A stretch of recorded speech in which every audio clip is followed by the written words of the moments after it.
Welcome back to my channel. In today's video, I would like to teach you how you can protect your energy from taking on all those negative energies around you, and really how you can stop being an empath. Being an empath is not something that you're born with. You haven't been born with mirror neurons, because empaths have mirror neurons that they overutilize. You haven't been born with the capacity and the need to overutilize your mirror neurons. Actually, you have been born to be fully authentic and to be fully happy and just be who you are. However, empaths, unfortunately, they live a life of a lot of pain, a lot of discomfort and unhappiness, coupled with moments of highs and just incredible highs and lows and highs and lows. My life used to be like that. The moment you learn how to implement certain protocols and to change, then you can have this incredible stability and just balance. Being an empath for over 30 years, I did ask myself, what would it feel like not to be like that? And the reality is that it feels really good. It feels authentic, it feels very calm, it feels like you can be you and you don't have to jump into anyone else's energy, but actually you can just choose whenever you step outside. When you step inside, you can choose the things that you want to do and the things that you want to take on, advice that you take on, changes that you want to take on. You actually become your own incredible decision maker. And it's such a fantastic feeling. It's not something that you need to work very hard on, but it is a lot about internal work. And I hope that by the end of this video, you're going to be able to fully change your life and transform for the better.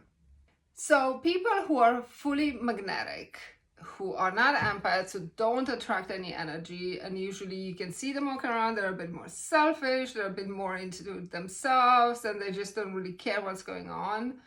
They are in full operation and in full balance of their 6 brains. Let me put it this way, 6 brains. So we have 3 brains in our body. One is the brain, the other one is our heart, and the third one is our gut. And there's a connection through a nerve, which is called the vagus nerve. And when that nerve is fully in full functioning, and there's no anxiety, there's no stress, there are no blockages, then those 3 brains operate in full harmony. And you feel very relaxed and you feel very good about who you are. You're not as triggered by events and people around you. At the same time, we have 3 brains in our head. One is the reptilian brain, which has this fear and anxiety-based mechanism, and it's really about protecting itself. The second one is the limbic brain, which deals a lot with emotions, and the third one is the neocortex, which is our executive decision-making brain. It's the more advanced brain, but it's also the one that we can control. Those who are fully authentic, happy with who they are, they don't take other people's energies because they've learned the system to just block it out. They are in this expansive energy field, and it's because all those 6 brains that are fully actually integrated in themselves operate in a harmonious and balanced way.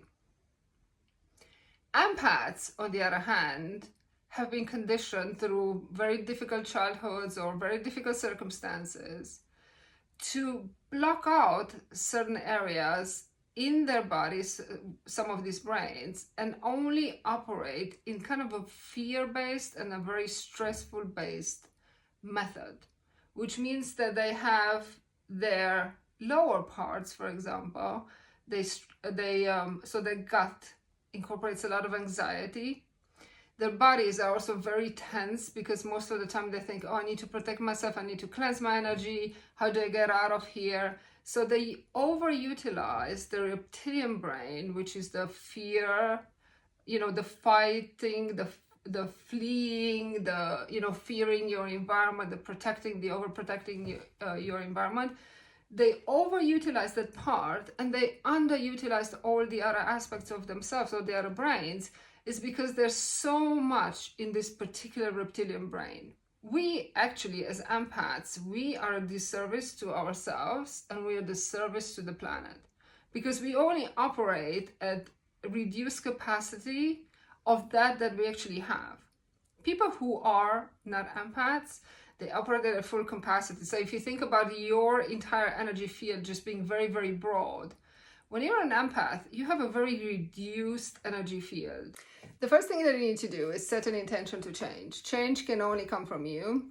The moment you decide, I'm going to change, your brain records that as a goal that it needs to work towards. So write it down in your journal, or just really think to yourself, I'm going to change. The second thing is you need to understand that you have a level of emotional immaturity. Children utilize their mirror neurons to be able to develop, to learn about their environment, to develop skills, and to rely on their parents or grandparents, those surrounding them, the adults, to make decisions for them. Empaths, unfortunately, have not been given the capability, or have not taken the capability to actually step outside of their childhood and into full adulthood. So they don't necessarily trust their own decision making. They don't fully engage their neocortex, which is the executive decision maker. They also don't really trust their feelings, their gut feelings. And that's why they really take on everybody else's energy. It's not about absorbing energy, because we all have inside of us positives and negatives. But it is really being fully authentic, having a level of acceptance and accountability of yourself, your needs, and also your own decisions, without relying on other people to validate you, to give you confirmation, without really needing to have the energy of other people around you, but just fully embodying who you are and being that adult that just thinks, okay, today I've done this. Maybe it was a mistake, but I'm taking the lessons forward and I'm learning from it. And that means adulthood, that means full accountability. And that will allow you to release the energy of other people, because you are going to embody your own adult being. The next step that you need to undertake is to build a level of self-confidence and reduce the level of anxiety that you have. Empaths really, most of the time, just lean into other people's energy. So you're going to have to learn how to lean back and stay in your own energetic field and not let all the other energies just come towards you. And that only happens when you are fully confident in who you are and have a clear idea and intention of the type of being that inhabits your body. That's how I started my work. Is I really asked myself, who is this person? Who am I? If I strip everyone else out of my life, who is this person that right now inhabits this body? So just imagine that you're the only person living on this planet. What would you like that person to be like? How do you want them to function? How do you want them to feel? You're going to have to start doing some internal exploration and explorative work to start really reducing the level of anxiety and calm yourself down and self-soothe. Because at the end of the day, empaths need a lot of soothing. They take on other people's energy, which really penetrates their body. Then they have to cleanse it out, and they don't know how to do that. So then they take on some other people's energy, and it's just this constant up and down, up and down. Once you learn how to self-soothe, once you learn who you truly are and your own needs, then you don't have all this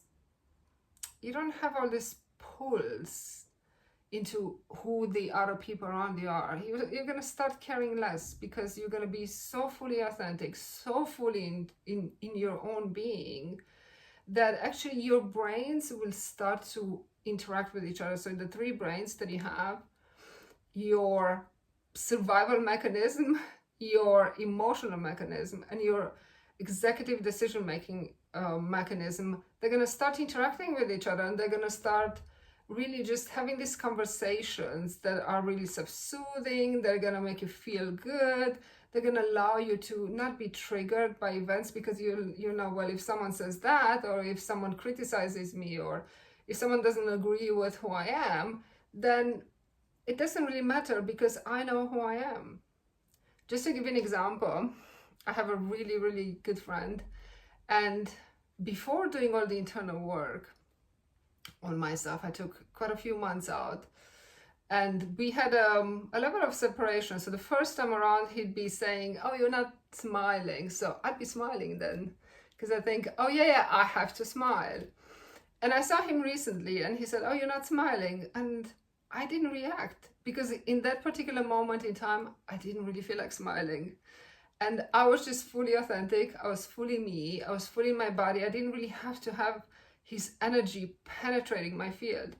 It was okay for him to voice an opinion, but it was not something that I felt like I needed to react to.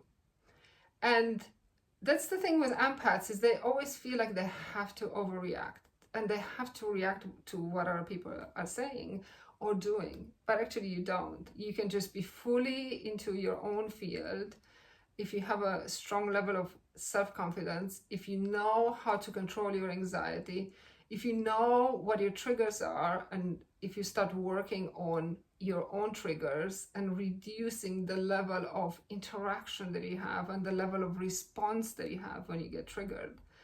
And then you're just fully in your body.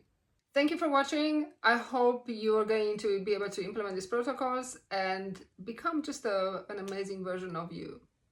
I'll see you in the next one.